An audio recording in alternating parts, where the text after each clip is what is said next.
Hi friends, welcome back to Satyam Danda YouTube channel. ఈరోజు షాప్కు morning పొద్దుగానే వచ్చేయండి, 8 గంటలకే వచ్చినాను. ఎందుకంటే పిల్లలు ఇబ్బంది పడతారు, బ్యాగు చినిగింది అంకుల్ అని ఫోన్ చేశారు. ఇది అందుకే 8 గంటలకే వచ్చి షాప్ తీసి బ్యాగ్ కూర్చున్నాను. పిల్లలు స్కూల్కి పోతే మన సార్లు కొడతారని భయంతో టెన్షన్తో ఉంటారండి. అందుకే పిల్లల విషయంలో అసలు ఇబ్బంది పెట్టాను. బ్యాగులు కానీ జర్కిన్లు కానీ చలికాలంగా ఇప్పుడు ఎమ్మటే వేసిస్తుంటా. ఫోన్ చేయగానే ఎమ్మటే వస్తా. షాప్లో ఉన్న టైంకి ఉన్నా లేకపోతే ఎమ్మటే వచ్చి కుట్టిస్తానండి. బ్యాగ్ చూడండి, ఇది ఎట్లుందో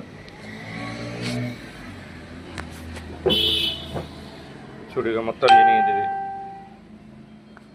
బ్యాగ్. చూడండి, ఇది మొత్తం చినిగింది. స్కూల్కి ఎలా పోవాలి, ఎట్లా పోవాలని ఇబ్బందితో ఏడుస్తున్నాడు. ఇబ్బంది ఉంటే వాళ్ళ పేరెంట్స్తో మాట్లాడి వచ్చి ఎమ్మటే అంకుల్ ఇట్లా అర్జెంట్ అంకుల్ అని బాధపడుతుంటే ఎమ్మటే